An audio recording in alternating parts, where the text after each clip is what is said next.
आज आपके सामने एक बिहारी खड़ी है। तो कहते हैं ना कि मिल ही जाएगी मंजिल भटकते भटकते, गुमराह तो वो है जो घर से निकले ही नहीं। और पटना से 2992 किलोमीटर दूर हम लोग दुबई में बैठे हैं एक कमरे में, अपने अंदर बिहार को समेटे। लेकिन बात बिहार की हो रही थी। बिहार हमारे लिए क्या है?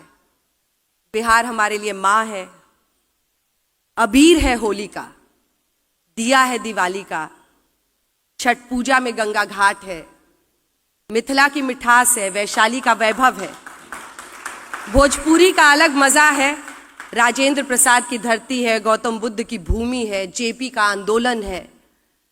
लेकिन आज बिहार कहाँ खड़ा है?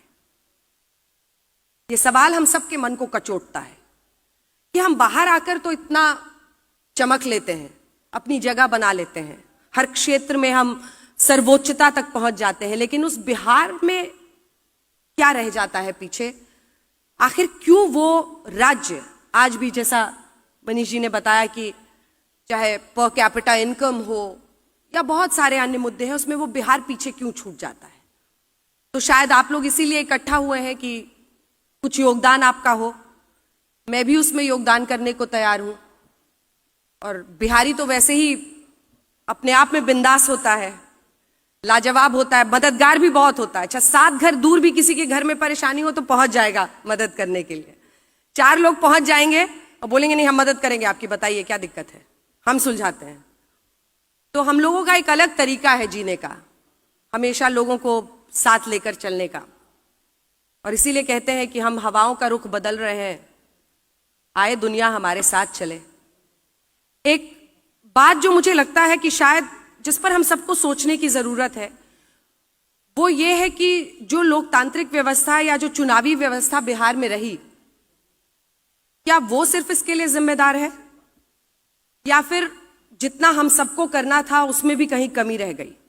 क्योंकि ज्यादातर जो लोग काबिल रहते हैं वहां पर व्यवस्था की कमी, इंफ्रास्ट्रक्चर की कमी की वजह से बेहतर अपॉर्चुनिटीज की तलाश में वहां से निकल जाते हैं। लेकिन शायद this is a platform from where we can give back to Bihar. तो इसीलिए मैं इसमें शामिल भी हुई कि जिस तरह से भी मदद मैं कर सकती हूँ या इसका हिस्सा बन सकती हूँ, उसमें मैं जरूर आपके सामने रहूंगी। हाँ, ये बात जरूर है कि जब चुनाव कवर करूंगी तो निष्पक्ष होकर करूंगी, क्योंकि यहाँ आने के बाद मुझे धीरे धीरे लोगों की पॉलिटिकल एफिलिएशंस पता चले। लेकिन उन सब के बावजूद बिहार को लेकर हम सब के दिल में बहुत ईमानदारी है और उसमें कोई शक नहीं कर सकता है। तो अक्सर मेरी आदत ये होती है कि लोग सवाल पूछें और मैं उसका जवाब दूं। तो इसीलिए मैंने निवेदन किया था कि अगर आप लोगों के मन में कोई सवाल है तो आप लोग पूछ सकते हैं।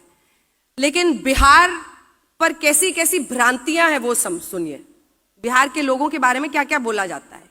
कुछ लोग जो अच्छे रहते हैं, Bihari is a very cute, बहुत लोग तो बड़ा क्यूट मानते हैं हमें। फिर कुछ लोगों को बड़ा लगता है कि इनके बोलने का अंदाज बड़ा अलग होता है, ये बड़ा गा गा के बोलते हैं। फिर आपको कॉम्प्लीमेंट भी मिल जाएगा, अच्छा आपकी आवाज से नहीं लगता कि आप बिहार की। मैं कहती हूँ मैं हूं बिहार की।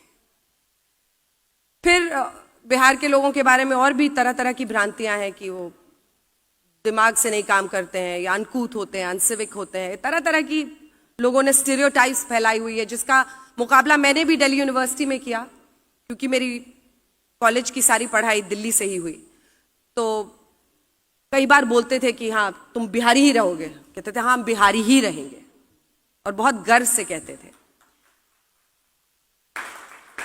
तो आज मुझे लगता है कि सब कुछ बदल रहा है, लोगों की सोच बदल रही है, लोगों की राय भी बदल रही है। और वो इसलिए क्योंकि हम लोगों ने बड़ी मेहनत से ये मकाम हासिल किया है।